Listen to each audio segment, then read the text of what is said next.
Wow, hello, paradigm shifters. Yeah, welcome to Transformation Tuesday, Independence Day edition. Yes, what a blessing that July 4th happens on Transformation Tuesday, Independence Day. How cool is that?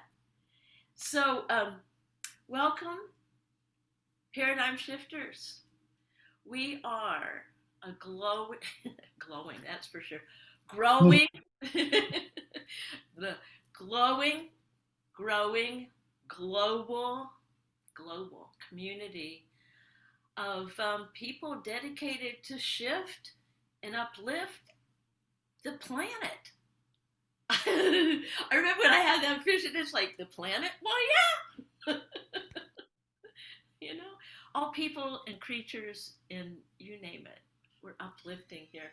And I am so grateful for, we've been at this every Tuesday since March 2020. And we've morphed and grown.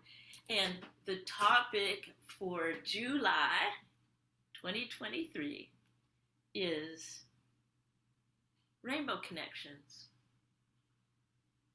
generating love to all generations and people. So rainbow connections, when I hear that, I think of Kermit. How about that? You Do you think of rainbow connections, Lauren, too?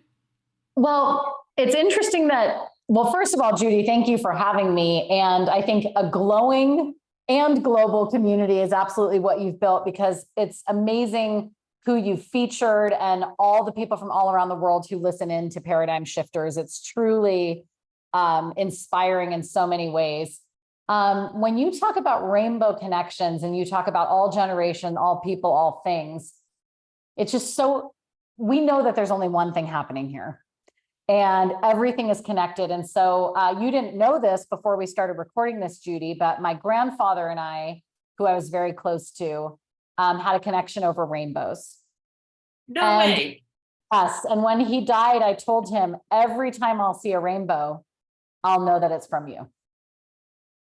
And so the rainbow connection has a deep and profound meaning to me. And last year on the anniversary of his transitioning to the other side, over the rainbow, as I like to say, I was commemorating him. And it was May 28th of last year. And it had been, last year it would have been last year it would have been 15 years since he passed away. And I was commemorating him and I was thinking about him and I was talking to him, and then I walked out my front door.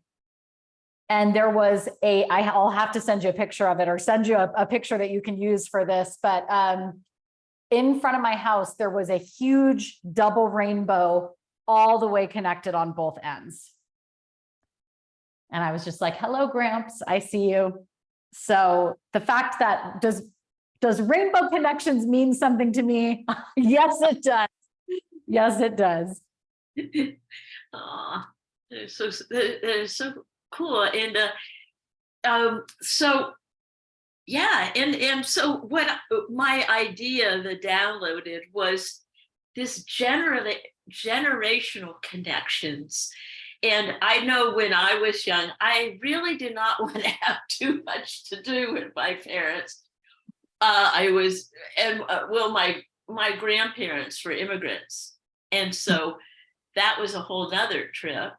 And now when I am like of a certain age, I look back and go, wow, the courage that they had to live and thrive. And it comes with all this faith. But I wanted to have you come in and tell us some of your stories, like connections generationally. I know you're so connected with nature. And yeah. Oh, yeah. For those of you who don't know, this is Laura Broiller Newton, CEO of So Savvy. She's a cat mom and horse mom right now. So yes. Go ahead and riff it out. Go, well, Laura. I think, generationally, I have an interesting story in terms of the generational connections, because my grandparents lived with us growing up. So literally we had this old, I grew up just outside of San Francisco. So we had that old San Francisco style house with the bay windows, if you know what I'm talking about, very San Francisco style home. And my parents lived on the top floor. Their bedroom was on the top floor. And then my sister and I lived on the middle floor, and my grandparents lived on the downstairs floor. And my mom is, I guess, second generation in this country. From her grandparents came from Italy. And so I grew up with this very interesting dynamic of having all three generations in a not a large house, a small size house. And my grandparents, who lived on the bottom floor, were divorced, living in separate rooms on the bottom floor of my parents' house. So it was this fascinating dynamic of a lot of culture, because my grandparents were Italian, mixed with trauma because they're divorced and they're living in the same house and they're navigating grief. And then my parents are in there. And, it was just an education.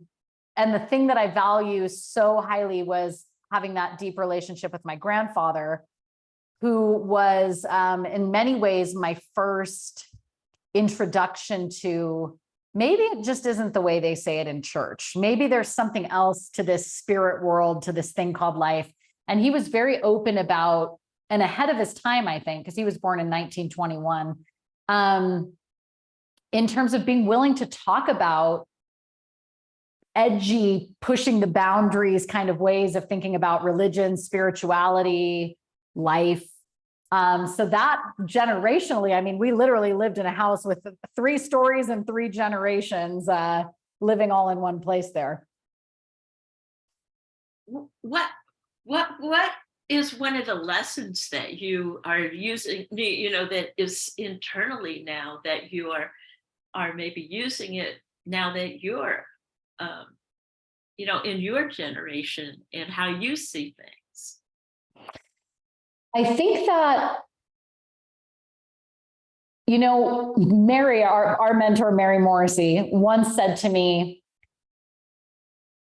Lauren, we're supposed to be more evolved than our parents. There's nothing going wrong there.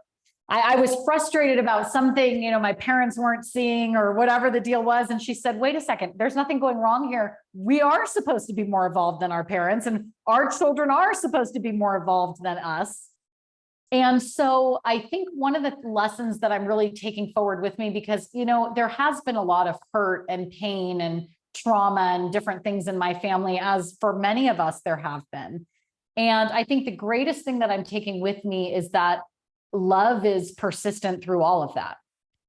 I mean, even through all of the things that we experienced as a family, and the pain and the misunderstanding and the arguing and the different things, that love always had a through line there, even if we were all unskillful at whatever that meant. And so when I watched my grandpa, for example, who was divorced from his wife, living in the same house in the downstairs room. But when she got older and she got sick, even though they didn't speak, he would make her dinner for her and put it on the table. Because he felt, it makes me cry, he could feel compassion, even though at the human level, it was like, so this yes, and this ability to, at one level, just want to wring their neck, and at the other level, want to make them dinner because they're a spiritual being who's struggling.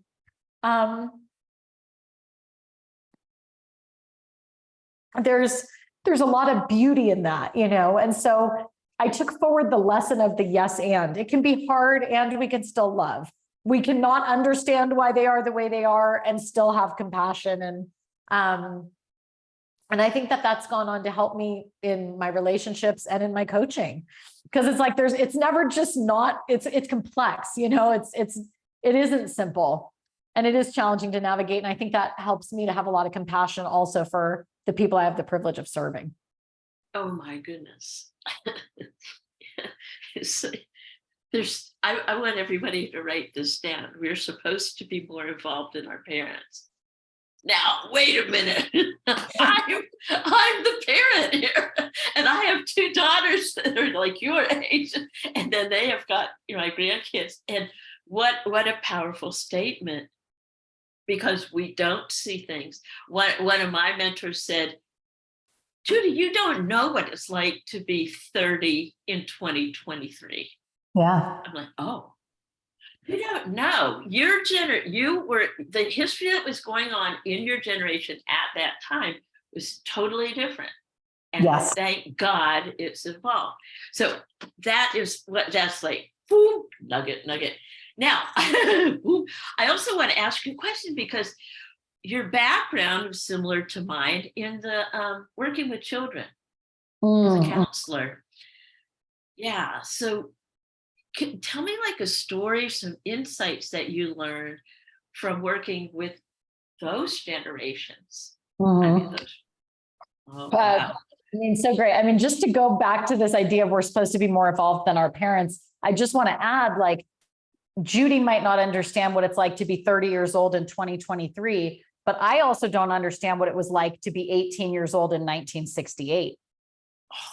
Right. And so it's like, when I think about some of the things I don't understand about my parents, as much as I love them, there's certain things that I'm like hitting my head against the wall.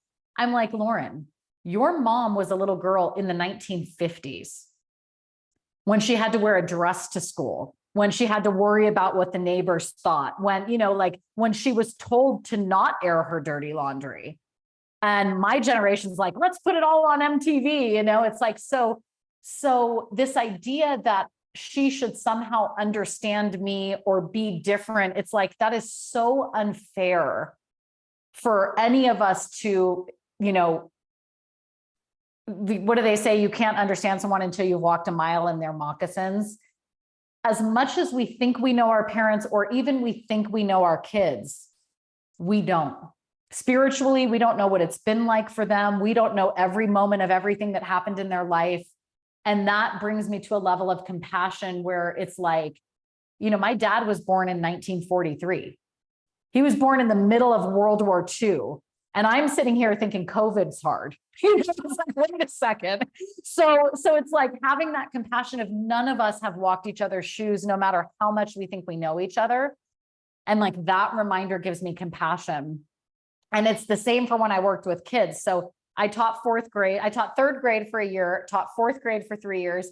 And then they made me the coach of my school, where I was having to coach teachers. So talk about generational. Here comes I think I was like 26 or 27, and I'm the coach now, coaching teachers who've been there for 30 years.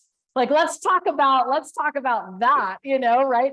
And I had a great relationship with them, because I came in to their classroom when I became the coach, and I said, I am humbly walking in here saying, I don't know anything, and I want to learn from you, and I'm here to support you. And we always had a great relationship with all the teachers, I think, because I never came in trying to be like, I'm going to fix, I know I'm new and I don't know why they made me the coach. So yay, let's discover this together, So I coached all the teachers in my school and all the fourth grade teachers in my district. But I had the privilege, and my favorite part was that all the children who were struggling, but were not diagnosed into special education, got to come hang out with me. Ooh. And so they were a lot of misfits, a lot of the kids who were always in trouble and cussing at their teachers and throwing fits, and they were my favorite. And I always loved the, bad kids, so to speak, because I felt internally like them. I always was a kid who got good grades, but I was wild. I was always drinking, partying, doing drugs, whatever. Like, I was always wild and wanting to, my mom, who was like so neat and tidy, pearl necklace, everything has to be just a certain way, like very Leave It to Beaver. And I was always wanting to rebel against that because I felt so misunderstood. So there were my way of rebelling against that and showing how I felt unloved by her, I guess you could say, was to go out and be bad and party and like, well, let me show you how bad I can really be. If you think this is bad, let me show you this. And so when I was teaching, I loved the bad kids because I say that with quotation marks, that was what other people called them. I didn't think that about them, but I loved that because I was like, I feel just like you, on the inside. And so we had one of my favorite stories this is one that I tell in my coaching, and this is one of my favorites. I had this kid named Alex. And anybody who didn't understand him would have just thought he was a bully. He's mean to the other kids, he's a bully. And at the level of fact, behavior-wise, you could say that. And he would never want to do his work, acting up. And then when I became the coach, he got to come and see me every day, 5 days a week, come hang out in my office and let's try to teach this kid how to read. And he was in 4th grade, but he was probably reading at like a kindergarten level. And so when we very first started, this is before I was a life coach, obviously, this is before I knew anything about this world that we live in now. And in the beginning, it was like, let's just talk, let's just hang out, let's just see what and my policy was, I'm never going to send a kid to the office because that's what they want. They're like, okay, this is my way out. So I would always say to the kids, no matter what you do, I'm going to love you and we're going to be in this room and we're going to be learning how to read. So, don't even try it type thing. But over the years of working with Alex, because I had the privilege as when I was the coach, it didn't matter what grade the kid was in. If they were struggling with their reading and not in special ed, they came to me. And so I had him for a couple years and we would have these deep conversations about how he just perceived himself as, I'm a bad kid. I never do anything right. There's nothing good about me. And we would always talk about like, well, is that really true? Like, is that a true story about you? How do you know? And I would just highlight for him places where I saw him. I'm like, wait a second. Every time you walk in this reading room, you let this other girl, Tati, you let her have your chair every time she walks in this room. So I'm like, that doesn't sound like a bad guy to me. That sounds like you have some heart, And so I would just point out to him places where I really saw this big loving heart. And one day he came in the reading room, and that day I think we were having donuts. I mean, I believed in bribery, so I think we were having donuts that day. And we were talking, and he said, you know what, Miss Broiller?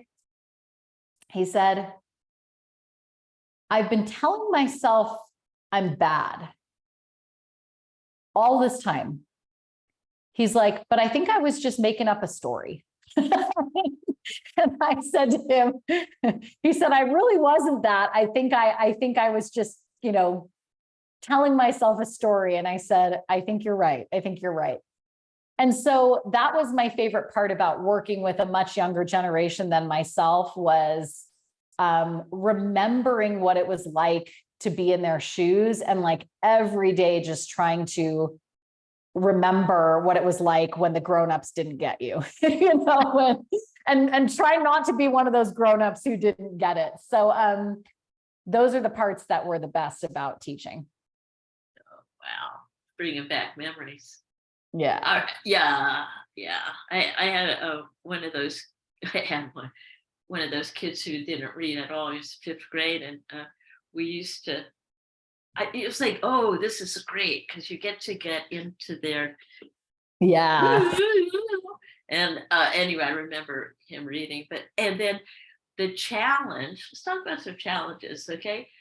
Because this is where my mentor, right, our mentor said, was like asking me these real, because we could see that in others, and having someone see that in us and like going, okay. So what she said is, all right, so they feel comfortable with you to read.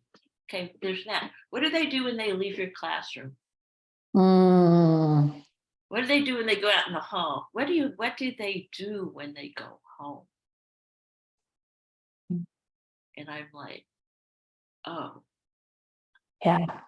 And she goes, what if? I love that. What if? Because anyway, it was like that whole codependent thing. Like I knew, like I was like, oh, big this and that. And then it was like, ooh, there's a question. Yeah. And you know what? I did not know. I did not know the answer to that. So in other words, the next step in the challenge was, I don't want to call it challenge, the next level of evolution for us as teachers in a room, in a confined space, was, okay, well, what's next for these kids, for you? And it was like, oh, well, I don't know how to do anything outside these four walls. Right. So tell me more. Yeah, I think that's how I came to the conclusion is I don't want to teach reading anymore because that's not what I'm even teaching. It's like, it's not about the curriculum. And I started to realize as before I met my mentor, became a coach and everything, I got my administrative credentials because I'm like, oh, I'll become a principal and I'll change things that way, And when I was writing my thesis that I had to do to get my administrative credentials, the thesis was, oh, you won't be surprised at this, Judy. The thesis was how a teacher's belief in a student has an effect on their learning. And so, because what I was realizing is I'm not coaching curriculum. I'm not even teaching reading. When I'm coaching teachers, I'm teaching them how to have a relationship with the kids. And when I'm working with the kids, I'm teaching them how to have a relationship with me and with themselves. And so I'm like, and then I realized it's all about this belief because there were teachers, God bless them, who put kids in a box and that's where they sat all year. And then there were other teachers who could sort of open their mind and open their hearts. And so I'm like, this is about belief. So I start writing this thesis about belief. And it was interesting because I interviewed the kids to see if they knew if a teacher believed in them or not and what that meant to them. And it was the most fascinating thing. And as I was interviewing them, they would say to me, oh yeah, that teacher believes in me. Or they would just emphatically be like, oh, no, she doesn't believe in me. And I would say, how do you know? And it was interesting that the way that they knew, I would say statistically significant, the way that the kids described that they knew that the teacher cared about them was by pushing them beyond their limits in a loving way. And it was so fascinating. She would say, I know this teacher believes in me because she's always trying to get me to, whatever. I know you believe in me, Miss Broiller, because you're always telling me this. But the teachers that they didn't feel believed in them, they're like, yeah, they just kind of get me in trouble, but they don't really try to get me to be beyond what I am. And that was so fat. Hello, children are so much closer to the source than we are. It's so like, duh, but it was interesting for me to see that they knew that. So as I'm writing this thesis, and then as you know the story of Judy, my husband leaves me, I find out he's living a double life. And then I end up at this thing called Dream Builder Live. And this is all within like a few months of each other. And that's when I knew I want to teach something different because when these kids go out of these four walls, I'm not helping. There's nothing I've done that's really helped them very much outside of these four walls. And I had a struggle with that because I'm like, well, I don't really want to teach this to kids. And then I thought, you know what? If enough grown people know this stuff and bring it to their families and bring it to their kids and bring it to their work, we're going to change the vibration of this entire planet. So I kind of did a top down kind of a deal there, but does that make any sense? Oh yeah, you're telling my story. What a gift it is. What a gift this is. What a kickoff to Rainbow Connections, right? And this generating love to all generations. That sounds like really great woo-woo, but it's like, oh, notice what I'm noticing. Oh, going down the street. Oh, I'm at a point in my life where like, oh, the kids are all out of school now. There's kids everywhere out there. Woo! Notice because we're not in that world anymore, but then we see it and we're like, oh yeah. I'll say this too, Judy, about this Independence Day, this airing on American Independence Day. When I think about independence, when it comes to generations, it's, I think, one, being independent of the patterns that maybe the previous generations could hold so that we could be. So, I mean, for me, I'm just thinking about, some of the things I've been thinking about and navigating as my parents were here for the last 2 weeks, and thinking about things and healing and grieving and feeling happy and feeling sad and all the different emotions, is that independence is being able to think, we know this, being able to think independent of circumstance. Oh, Right. And so it's like having this idea that, today I was just in the shower and I was thinking about how much I love my parents, even though there can be some struggles and sadness and different things. And I thought, this is what love is, but what independence is I can love just the being, the glimmers of hope, the moments of joy, and be independent of those patterns and grieving at the same time and sad and whatever it is. So it's like that independence of not having to, gosh, I wish I could say it more eloquently. I wish I could describe what I'm feeling, but the independence of not just having to feel that I have to think one way or be one way or even feel one way, because life is truly an ever-evolving complexity of a lot of things happening at once. But the independence is that whatever the circumstances, it doesn't have to mean something about me or them. So that was a mishmash of thoughts, but hopefully that, oh hopefully yeah. that comes through. Yes. Wow. Mm-hmm. Boy, there's so much we have to have you back. Oh, I would love that. What? Okay, so there's like the next question. It's like, okay, so as far as a tool, some kind of tool that you would love to like just okay, paradigm shifters, here's a tool for generational awareness, generational love of all people, Yes. socioeconomic, all of that. What is a tool or a question or something that we could check ourselves with? You know what I mean? I think the greatest tool for me personally is noticing. So it's like, if you just think about what suffering is, suffering can be physical pain, it can be emotional pain, it could be spiritual pain, but I oftentimes think about when I'm navigating things in my family, like how I'm contributing or not contributing to the vibration of suffering, because that suffering, despair, shame on this map of the scale of consciousness, that's like about as low as we can go is shame. And then despair is, not that much further. And so I think about, as I was navigating these last 2 weeks, and I had the best time I think I've ever had with my parents, and there was challenges and there were pain and there were memories and there were healing and there was sadness and all sorts of things. But one of the things that helped me a lot as I was navigating having that compassion for my parents and the generational divides or differences is, where is my mind going when I think about them? So it's a notice what you're noticing, but it's like, is my mind going to judgment?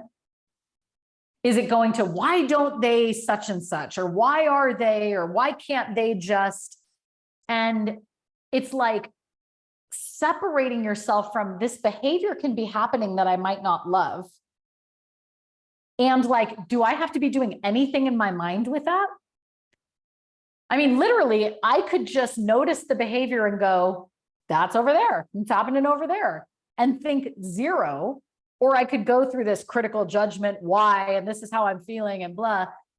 And so really all results, as we know, come from thinking. And so about halfway through this journey with my parents this week, I started to say, Lauren, the suffering is not coming from anything that they're doing. The suffering is coming from the way that you're thinking and criticizing everything that they're doing, And so it's like, wait a second, let's be completely transparent with ourselves here. That people can do anything they want to do. And it's the way that I'm thinking about it and holding it that is either causing the suffering or what. Now, that doesn't mean that I'm going to put myself in situations where I feel hurt or uncomfortable or those kind of things. but I can remove myself or think a different thought without all the criticism and the judgment and the you did this to me. And so my tool is notice if I'm contributing to the vibration of suffering. And if I am, is there anything that I can do in that moment to not do that? And that was really helpful. The second tool that I use with the generations is to feel my feelings fully. So in other words, I'm not going to contribute to the vibration of suffering in terms of the judgment and the criticism and why are they doing this or that or blah, and, and it's also okay for me to grieve things that I wish were different. And yet there's a place for that. It's not in criticism. It's in, okay, when I go to my journal tomorrow morning, I'm going to give myself 20 full minutes to fully feel and grieve this. Just feel it fully. That part of human birth is that we are in different generations. We have such vastly different life experiences, even though we're in the same family. And so it's like, there's nothing, as Mary said to me, there's nothing going wrong here. And yet it's still so important for us to let ourselves feel whatever it is we need to feel fully and not contribute to any kind of constriction or suffering. Wow. Right there. Yeah. Healing the world. Yeah. Yeah. Wow. Let's take a deep breath in on that one. Yeah. So helpful because any kind of not letting ourselves feel is really just repeating patterns. Because whatever you don't feel, you can't heal, and feelings buried alive never die. So letting ourselves allow ourselves to have the full spectrum of emotion and feeling, but in an expansive and I would say sequestered way, rather than just letting the patterns run rampant and create more trauma. Wow. How beautiful, beautiful, beautiful. Wow, this is gold nugget stuff right here. This YouTube channel stuff. So, but thank you for the opportunity to just riff, Judy, because I'm healing and growing just from the opportunity to talk this out loud with someone. So, oh, absolutely. It's in conversations that are real, real to feel. And so I think this is a great message for this 4th of Independence Day. And, claiming our independence from being all that guilt, shame, and everything that for me, just a real quick, and then, my mother has passed on for many years, and there's so many times where I wish I could hear her, the criticisms some more. It's but and then it took me until after to realize all the gifts I got from the persistence, that love of learning, that you take care of the people on the streets, and that there's so many things that are so ingrained that I really don't ever think that she sat down and talked to us about, but she modeled it. It was modeling. Yeah. And when I was complaining, she always oh, I got that from her. Well, no. And to owning who I am today. So this is really, really good news. And it always is good news. And so what we want to do for you is to put a blessing on you, Lauren. And your whole, oh my God, you and Cameron and what you're doing in the world. And, and that takes courage, guts, persistence, endurance, faith. And we want to put a blessing on you. And what would you love to have our community of shifters hold for you? Oh my God, you're in Cody, Wyoming. I'm so yeah. What would you love to have us hold for you? So my dream and the affirmations that I think I'll just say my affirmations that I'm holding aloud. And if you'd be willing to hold it with me, I would just love that. So I am affirming that I am a true visionary and innovator. And the second part of the affirmation I say is, in the footsteps of Emerson and Thoreau, I commune with spirit, I hear from the divine daily, and I use those messages to help change the world. And so that is what I would love for this community to hold for me, is that my vision is that I am an innovator, like truly bringing things forth that haven't been brought before in a new and different way. And that as I connect with spirit and hear from spirit, I can just use whatever I'm hearing and developing and discovering to change this world for the better. Okay. Oh, wow. Okay, I'm going to rewind this and stuff and copy this. I'm going to steal that one. Yeah, I have like, I have my mission and everything on my wall, and for me, it's like 6:30 every morning. I'm here, I'm reading it out loud to everything here. It's like that mission. So we're going to hold for you and sending energy to Cody, Wyoming. And all you have to do is receive. You're a receiver here. You ready? I'm ready. There you go. Magic. Wow. I feel Thank that. you. Thank you so much for being you. So appreciate you. I love you, Judy, so much. And I thank you for the space you hold for all of us and for these deep, true, real conversations that really help us all. So thank you. Amen. But in July. Oh.